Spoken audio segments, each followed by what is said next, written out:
जय हिंद दोस्तों, आप सभी का स्वागत है आपके अपने YouTube channel Shiva online classes में। दोस्तों, इस वीडियो को स्टार्ट हुए अभी 5 सेकंड ही हुए हैं और आप समझ गए होंगे कि ये जो वीडियो है कितनी इम्पोर्टेंट है।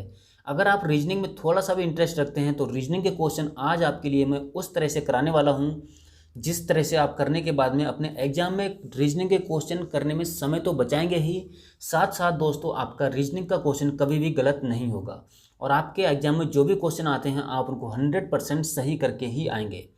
तो दोस्तों, वीडियो को शुरू करने से पहले मैं आपको बता दूं कि आपका 1 मिनट का समय लूँगा इस कोडिंग डी कोडिंग की आपके लिए जो है वह थ्योरी पढ़ाने के लिए। उसके बाद में हम अपने क्वेश्चंस की तरफ चलेंगे। और दोस्तों, एक चीज़ आपको और बता देना चाहता हूं कि इस वीडियो में हमने जो क्वेश्चंस लिए हैं वो क्वेश्चन आपके एग्जाम में सेम टू सेम आपको रखे हुए मिल सकते हैं, क्योंकि दोस्तों मैं जो भी क्वेश्चन कराता हूं आपको पता ही होगा वो सभी क्वेश्चन आपके आर्मी की प्रीवियस ईयर के क्वेश्चन पेपर में पूछे जा चुके होते हैं। ठीक है, तो चलिए दोस्तों स्टार्ट करते हैं आज की वीडियो। तो सबसे पहले तो दोस्तों देख लीजिए कि कोडिंग डिकोडिंग के जो क्वेश्चंस होते हैं उनको करने के लिए आपका टाइम ज़्यादा खराब होता है, तो उससे बचने के लिए आपको क्या करना होगा कि इंग्लिश अल्फ़ाबेट में ए से लेके जेड तक जितने भी दोस्तों 26 जो अल्फ़ाबेट होते हैं आपको उन सभी का जो है वो नंबर आना ज़रूरी है कि कौन सा नंबर कौन से नंबर पे आता है, सॉरी कौन सा अल्फ़ाबेट कौन से नंबर पे आता है। ठीक है, जैसे दोस्तों यहाँ पर आपने देखा होगा, मैं आपको दिखा देता हूँ, मैंने सभी के नंबर्स यहाँ पर लिख के रखे हैं। जैसे दोस्तों ए आता है दोस्तों हमारा 1 नंबर पे, उसके बाद में बी आता है 2 नंबर पे, सी आता है 3 नंबर पे। इसी तरह से दोस्तों जो है वो कौन सा अल्फ़ाबेट कौन से नंबर पर आता है मैंने लिख रखा है, लेकिन अगर आप इन सबको याद करेंगे तो दोस्तों हो सकता है कि आप कंफ्यूज भी हो जाएं एग्जाम में और आप भूल भी जाएं। तो इसके लिए दोस्तों एक ट्रिक है आपके लिए, इस ट्रिक का नाम है दोस्तों इजोटी। अगर आप इन 5 अल्फ़ाबेट का नंबर याद कर लें तो आपके लिए इन 26 अल्फ़ाबेट के जो नंबर होंगे वो ऑलरेडी ऑटोमेटिक याद हो जाएंगे। ठीक है, तो दोस्तों देखिए आपको इनका नंबर भी याद नहीं करना है। ठीक है, आपको क्या करना है, केवल इजोटी EJOTY बस 5 अल्फ़ाबेट याद करना है। ठीक है, और इजोटी क्या है वो मैं आपके लिए अब बताने वाला हूँ। तो देखिए दोस्तों EJOT और 22 से मिलके बनता है इजोटी, और ई आता है हमारा इंग्लिश अल्फ़ाबेट में 5 नंबर पे, जे आता है 10 नंबर पे, ओ आता है 15 नंबर पे, टी आता है 20 नंबर पे, और इसी तरह दोस्तों वाई आता है आपका 25 नंबर पे। अब क्या है, आप देख सकते हैं कि EJOTY ये कितने अल्फ़ाबेट हैं, 5, और यहाँ पर दोस्तों बीच में डिफरेंस कितने का है, 5 का। ये देखिए 5, 10, 15, 20, 25। तो अब दोस्तों आप शायद समझ गए होंगे कि आपको ये इजोटी याद रखने के कितने ज़्यादा फ़ायदे हैं और कितना ज़्यादा आसान भी है। ठीक है, क्योंकि यहाँ इजोटी में भी दोस्तों 5 अल्फ़ाबेट हैं और इनके जो कोड हैं वो भी 5 से ही डिफरेंट है बीच में। ठीक है, जैसे 5, 10, 15, 20, 25। तो अगर आपने दोस्तों इसको याद कर लिया तो आपके लिए क्या है, कोई भी प्रॉब्लम नहीं होगी। जैसे फॉर एग्जाम्पल दोस्तों अगर आपसे कोई पूछा जाता है कि जी का नंबर बताइए, ठीक है, जी का कोड मान लो आ जाता है, तो आपको शुरू से लेके जी तक गिनने की ज़रूरत नहीं है। आप देखेंगे कि जी किसके बाद आता है, तो दोस्तों जाहिर है कि जी जो है वो ई के बाद ही आता है, और ई के बाद एफ, उसके बाद में जी आता है। तो एफ हो गया 6 नंबर पे, जी हो गया 7 नंबर पे, और आप देख सकते हैं यहाँ पर जी 7 नंबर पर ही दिया गया है। ठीक है, इसी तरह से दोस्तों हम और आगे बढ़ते हैं और आपके लिए बता दें, जैसे मान लीजिए हमने ले लिया एल, अभी आ गया कि एल कितने नंबर पे आता है। ठीक है, तो आपको देखना है इजोटी में जे के बाद में क्या आएगा, एल, और जे कितने नंबर पे होती है, 10 नंबर पे, तो के और एल। उसी तरह से दोस्तों 11 और 12, तो एल कितने नंबर पर आ गया, 12 नंबर पे। उम्मीद करते हैं आपको यहाँ तक का समझ में आ गया होगा। एक एग्जाम्पल और दूंगा, उसके बाद में हम अपने क्वेश्चंस की तरफ चलेंगे। ठीक है, उसके बाद में दोस्तों आपसे पूछ लिया जाता है कि डब्लू कितने नंबर पे आता है। ठीक है, मान लीजिए डब्लू का आपको मान निकालना है कि डब्लू इंग्लिश अल्फ़ाबेट में कितने नंबर पे है। तो आप देखेंगे कि इजोटी में टी है और टी के बाद में आता है डब्लू, और इजोटी में टी जो है वो है कितने नंबर पे, 20 नंबर पे।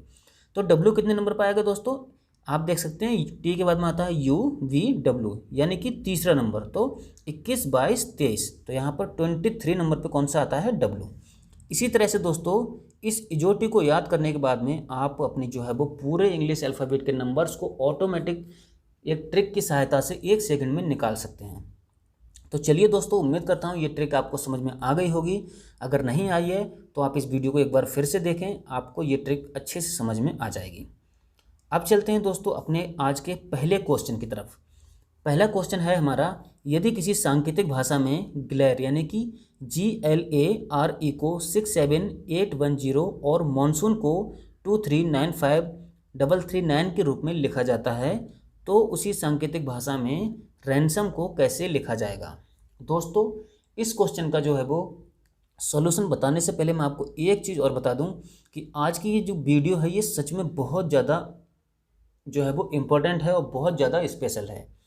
अब स्पेशल क्यों है दोस्तों, मैं आपको बता दूं कि इस तरह से आपने आज तक भी दोस्तों यूट्यूब पे कभी भी किसी भी रीजनिंग का जो है वो सॉल्यूशन नहीं देखा होगा। ठीक है, मैंने यहाँ पर आपके लिए कलर कोड करके बहुत अच्छे से समझाने का कोशिश किया है, और ये जो वीडियो है बहुत ही ज़्यादा दोस्तों टाइम कंज्यूमिंग वीडियो है। मुझे बहुत ही ज़्यादा टाइम लगा है इस वीडियो को बनाने में। तो दोस्तों क्वेश्चन के लिए एक बार आप फिर से पढ़ लीजिए, क्योंकि रीजनिंग के क्वेश्चन दोस्तों ऐसे होते हैं कि अगर आपने उनको ठीक से नहीं पढ़ा तो आप क्या है उन क्वेश्चन को आते हुए भी गलत कर सकते हैं।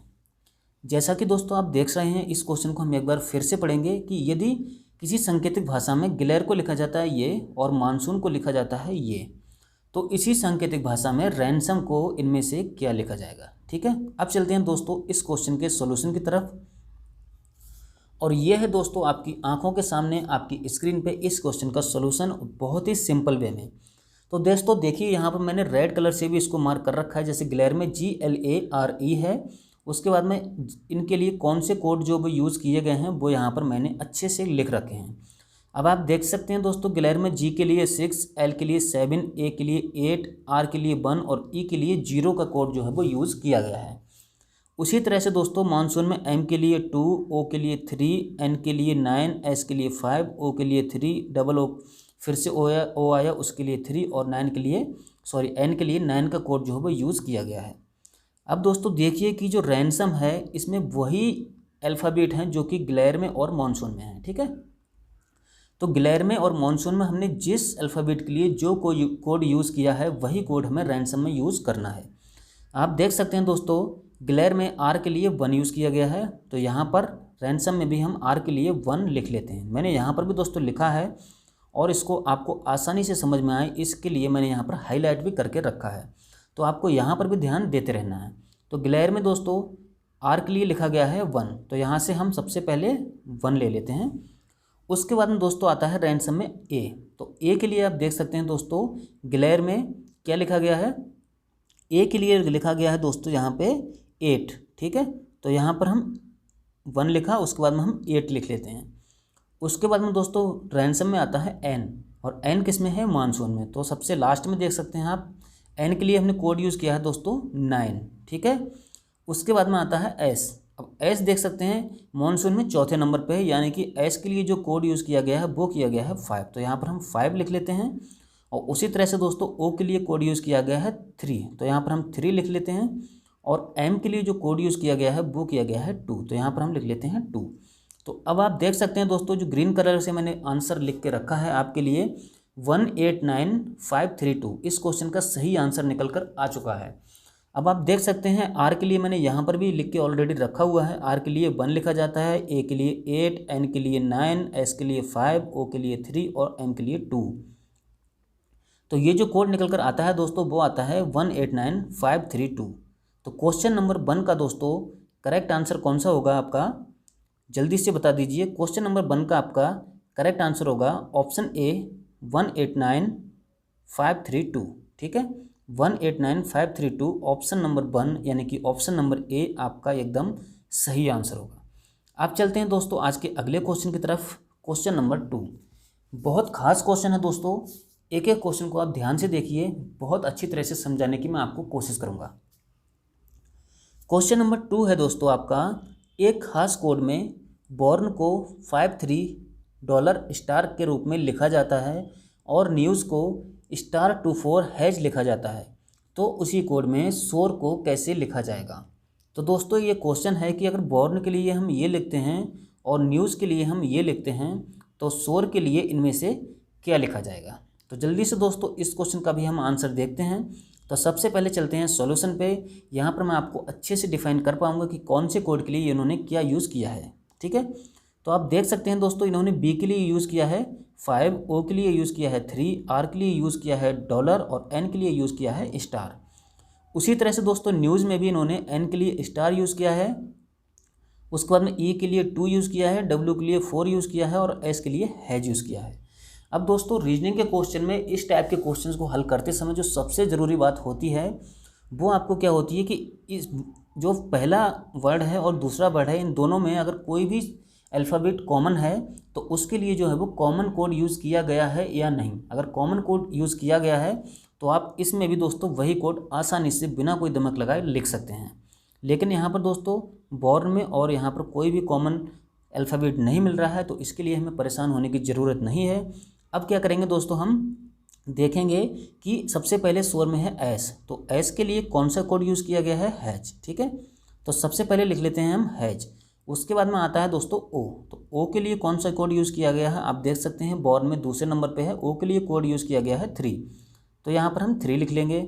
ठीक है, उसके बाद में दोस्तों जो आता है आर आता है, तो आर के लिए कौन सा कोड यूज़ किया गया है, आर देख सकते हैं आप बॉर्न में तीसरे नंबर पे है, आर के लिए कोड यूज़ किया गया है डॉलर। ठीक है, तो यहाँ पर हमने डॉलर लिख लिया। उसके बाद में आता है ई जो कि न्यूज़ में है, तो ई के लिए जो कोड यूज़ किया गया है वो किया गया है 2।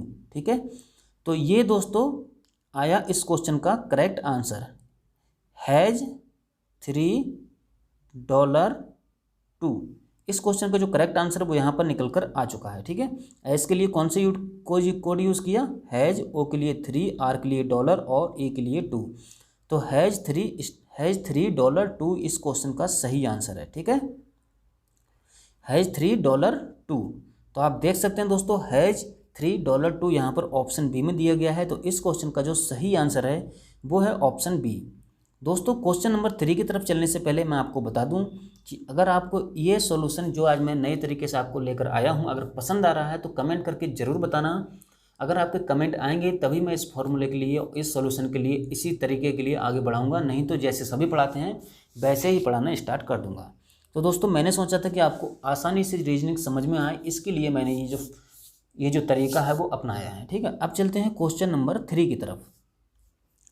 क्वेश्चन नंबर 3 है, यदि एक कूट भाषा में जर्मनी को 7, 5, 18, 13, 1, 14 और 25 लिखा जाता है तो उसी कूट भाषा में फ्रांस को कैसे लिखेंगे। ठीक है, अब दोस्तों कोई कूट भाषा है जिसमें जर्मनी के लिए हम ये शब्द जो है वो ये नंबर यूज़ करते हैं, तो उसी कूट भाषा में फ्रांस को हम कौन से नंबर्स यूज़ करेंगे, ये आपके ऑप्शन दिए गए हैं। अब चलते हैं दोस्तों हम इस क्वेश्चन के सॉल्यूशन की तरफ। तो यहाँ पर आप देख सकते हैं दोस्तों जर्मनी के लिए, जर्मनी में जी आता है, तो जी के लिए इन्होंने कौन सा कोड यूज़ किया है दोस्तों, जी के लिए इन्होंने कोड यूज़ किया है यहाँ पे 7, ई के लिए कोड यूज़ किया है 5।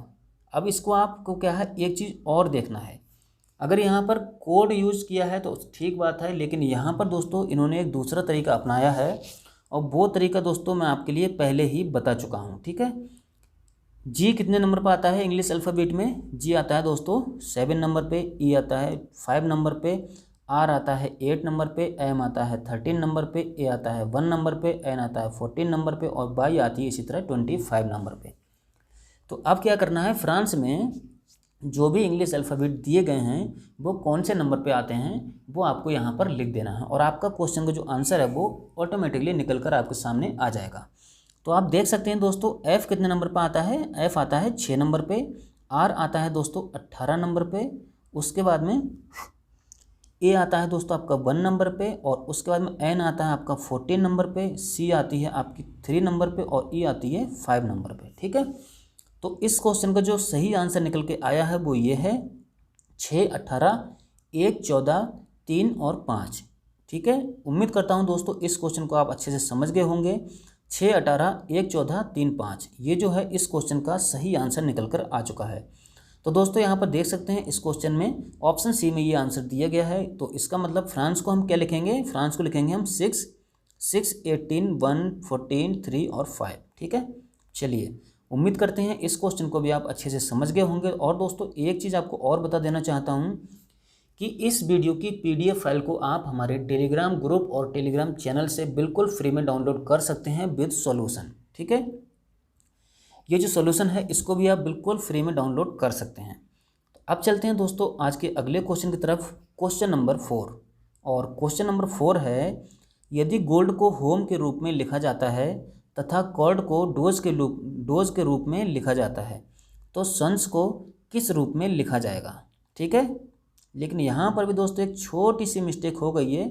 ये जो सन्स है उसमें एक स्पेलिंग मिस्टेक है, ये ई नहीं है। ठीक है, सन्स की जो स्पेलिंग है वो ये है SONS। PDF देते समय दोस्तों इसको मैं ठीक कर दूंगा, उसके बाद ही आपको PDF प्रोवाइड कराई जाएगी। तो आपको बताना है कि गोल्ड को अगर हम होम लिखते हैं, कॉर्ड को डोज लिखते हैं तो सन्स को क्या लिखेंगे। तो अब हमें पता करना है दोस्तों कि इन्होंने गोल्ड को होम कैसे लिखा है और कॉर्ड को डोज कैसे लिखा है। ठीक है, तो दोस्तों अब चलते हैं इस क्वेश्चन के सॉल्यूशन की तरफ। तो इस क्वेश्चन में दोस्तों क्या है, एक प्लस करके लिखा गया है। जैसे दोस्तों देखिए G+1 = H, यानी कि G के बाद में क्या आता है, H आता है। तो उन्होंने G के एक अगला शब्द ले लिया। ठीक है, उसके बाद में O के लिए इन्होंने क्या किया है, सेम टू सेम वैसा ही लिख दिया है। तो O को हम सेम टू सेम वही लिख देते हैं, इसमें कोई भी प्लस नहीं करते हैं। उसके बाद में दोस्तों आता है L, और L+1 बराबर क्या होता है, M। L के बाद में M आता है तो इन्होंने M लिख दिया। उसके बाद में D में भी इन्होंने सेम ऐसे ही किया है कि D+1 = E। तो उम्मीद करता हूं दोस्तों अब आप इतना तो समझ ही गए होंगे कि इन्होंने गोल्ड के लिए होम कैसे लिखा है। ठीक है, इन्होंने क्या किया है, O के लिए छोड़कर बाकी जो G और L और D हैं इनको 1+ कर दिया है इनमें। उसके बाद में आता है दोस्तों कॉर्ड। अब देखिए कॉर्ड में भी इन्होंने सेम फॉर्मूला अपनाया है कि C+1 बराबर क्या लिखा है, D। O को इन्होंने ऊपर भी सेम लिखा था और यहाँ पर भी सेम टू सेम लिखा है, इसमें कोई भी इन्होंने प्लस या माइनस नहीं किया है। उसके बाद में आता है दोस्तों R+1 = S। R के बाद में S आता है, बिल्कुल सभी को पता है। और D+1 = E। D के बाद में क्या आता है, E। तो यहाँ पर क्या किया गया है दोस्तों, इन्होंने क्या +1 किया है। ठीक है, कभी कभी +3 और +5 भी आते हैं। ठीक है, आगे हम वो वीडियोज़ में डिस्कस भी करेंगे। तो दोस्तों अब देखिए सन्स के लिए फिर जो है वो क्या यूज़ किया गया है। तो आप देख सकते हैं दोस्तों S+1 करेंगे हम, जैसे यहाँ +1 हुआ है, यहाँ भी +1 हुआ है, तो S के बाद में भी जो है वो +1 होगा। तो S के बाद में +1 में क्या आएगा, T। ठीक है, उसके बाद में दोस्तों आप देख सकते हैं O है, और O+1 हम नहीं करेंगे क्योंकि ना तो यहाँ O+1 किया गया ना ही यहाँ O+1 किया गया है। तो O को हम सेम टू सेम ऐसा ही लिख लेते हैं। उसके बाद में आता है हमारा N। तो N के बाद में अगर हम एक +1 करेंगे तो क्या हो जाएगा हमारा O। ठीक है, N के बाद में क्या आता है O, तो एक O यहाँ पर हम और लिख लेते हैं। उसके बाद में दोस्तों है S, और S में अगर हम +1 करेंगे तो क्या हो जाएगा, T। तो यहाँ पर हम T लिख लेते हैं। तो इस क्वेश्चन को जो सही आंसर निकल कर आया है दोस्तों वो आया है टूट, यानी कि TOOT। तो क्वेश्चन नंबर 4 का सही आंसर क्या होगा, टूट। अब देखते हैं दोस्तों यहाँ पर कौन से ऑप्शन में दिया गया है टूट। तो ऑप्शन नंबर 3 आपका बिल्कुल सही आंसर होगा। अगर दोस्तों हम गोल्ड को होम लिखते हैं, कॉर्ड को डोज लिखते हैं, तो सन्स के लिए हम क्या लिखेंगे, टूट लिखेंगे। यहाँ पर सन्स की स्पेलिंग में थोड़ी सी मिस्टेक हो गई है, टाइपिंग मिस्टेक। ये सन्स की स्पेलिंग जो है वो ये है। ठीक है, SONS। उम्मीद करते हैं दोस्तों इस क्वेश्चन को भी आप अच्छे से समझ गए होंगे। अब चलते हैं आज की अगले क्वेश्चन की तरफ, क्वेश्चन नंबर 5। क्वेश्चन नंबर 5 है दोस्तों, यदि किसी निश्चित भाषा में रोड को URDG के रूप में लिखा जाता है तो बताएं कि उसी सांकेतिक भाषा में स्वयं SWAN को कैसे लिखा जाएगा। दोस्तों ये क्वेश्चन भी क्वेश्चन नंबर 4 की तरह ही है, लेकिन यहाँ पर क्या है +1 +2 +3 इस तरह से थोड़ा सा नंबर को जो है वो बढ़ा दिया गया है। तो इन्होंने क्या किया है दोस्तों, इस क्वेश्चन का आंसर देखने के लिए हम चलते हैं सॉल्यूशन पे। रोड में कौन कौन से अल्फ़ाबेट हैं दोस्तों आपके, रोड में जो अल्फ़ाबेट दिए गए हैं वो हैं आपके दोस्तों ROAD।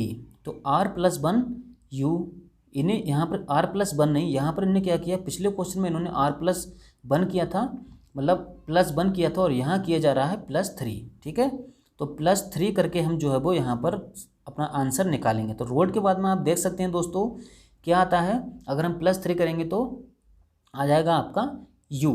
ठीक है, उसके बाद में दोस्तों O में अगर हम +3 करेंगे तो क्या आ जाएगा आपका R। ठीक है, और उसके बाद में अगर हम A में +3 करेंगे तो आ जाएगा आपका D, और D में +3 करेंगे तो आ जाएगा आपका G। जैसे दोस्तों यहाँ पर आपको हो सकता है कि समझ में नहीं आया हो, लेकिन आपने पिछले क्वेश्चन को अगर ध्यान से देखा है तो आपको अच्छे से समझ में ये क्वेश्चन भी आ जाएगा। सिंपल है, पिछले क्वेश्चन में हम +1 कर रहे थे और इस क्वेश्चन में हम क्या कर रहे हैं, +3 कर रहे हैं। तो दोस्तों देखिए एक चीज़ मैं आपको समझा देता हूँ, R+3 U कैसे आया। तो R के बाद में क्या आता है, STU, मतलब तीसरा अल्फ़ाबेट जो है वो यू है। उसके बाद में ओ के बाद में इन्होंने क्या लिखा है, +3 करके आर लिखा है। तो ओ के बाद में आर कैसे लिखा वो भी आपको बताना है। ओ के बाद में आता है दोस्तों पी क्यू आर, तो तीसरा अल्फ़ाबेट इन्होंने लिख लिया आर। उसके बाद में A+3 इन्होंने डी लिखा है, तो ए के बाद में आता है बी सी और डी, तो यहाँ पर इन्होंने डी लिख लिया। सेम इसी तरह से D+3 इन्होंने किया है तो लिखा है GEFG। तो आप देख सकते हैं इन्होंने सभी में जो है वो +3 करके लिखा है, और इसीलिए दोस्तों इन्होंने रोड के लिए U और उसके बाद में R और D और G लिखा है। ठीक है, अब हमें पता करना है कि स्वैन के लिए यानी कि HWN के लिए हम कैसे लिखेंगे। ठीक है, तो जैसे दोस्तों इन्होंने रोड में +3 किया है, सेम हमें फॉर्मूला यहाँ अपनाना है स्वैन में इस क्वेश्चन का आंसर निकालने के लिए। यहाँ पर भी जो है हम +3 ही करेंगे। तो एस में दोस्तों अगर हम +3 कर देते हैं तो क्या हो जाएगा आपका TUV। ठीक है, तो यहाँ पर हम लिख लेते हैं V। उसके बाद में दोस्तों अगर हम W में +3 करते हैं तो आपका क्या आएगा XYZ, तो यहाँ पर लिख लेते हैं हम Z। ठीक है, सेम इसी तरह से दोस्तों अगर हम A में +3 करते हैं तो कितना हो जाएगा हमारा BCD, तो यहाँ पर हम D लिख देते हैं। और सेम इसी तरह दोस्तों अगर हम N में +3 करेंगे तो हमारा क्या आएगा OPQ। ठीक है, तो यहाँ पर हम लिख देंगे Q। तो इस क्वेश्चन का जो आंसर है वो निकल कर आ चुका है, VZDQ इस क्वेश्चन का सही आंसर निकल कर आ चुका है। तो दोस्तों अब देखते हैं ये कौन से ऑप्शन में दिया गया है, VZOQ। तो क्वेश्चन नंबर VZDQ। ठीक है, तो VZDQ दिया गया है ऑप्शन बी में, तो क्वेश्चन नंबर 5 का सही आंसर होगा ऑप्शन बी। उम्मीद करते हैं दोस्तों इस क्वेश्चन को भी आप अच्छे से समझ गए होंगे। तो दोस्तों ये है इस PDF की आंसर की। तो दोस्तों आज तक आपके लिए YouTube में कभी किसी ने इतने अच्छे सॉल्यूशन से रीजनिंग नहीं कराई होगी, और आपको फ्री में विद सॉल्यूशन जो है वो PDF भी नहीं दी होगी। तो उम्मीद करते हैं वीडियो आपको पसंद आई होगी। अगर वीडियो पसंद आए तो वीडियो को लाइक कर देना, और अगर चैनल पर नए हैं और आर्मी में भर्ती होना चाहते हैं तो ही सब्सक्राइब करना। अगर आप टाइम पास करना चाहते हैं तो आपको मेरे चैनल को सब्सक्राइब करने की कोई भी ज़रूरत नहीं है। अगर आप सच्चे दिल से दोस्तों फौजी बनना चाहते हैं तो चैनल को सब्सक्राइब कर लें, क्योंकि मैं आपके लिए डेली वैल्यूएबल वीडियोस लाता हूं जो कि आपके एग्जाम के लिए बहुत इंपॉर्टेंट वीडियोस होती हैं। तो चलिए दोस्तों आज की वीडियो में बस इतना ही। कल फिर मिलेंगे एक नई वीडियो के साथ में, तब तक के लिए नमस्कार, जय हिंद, जय भारत।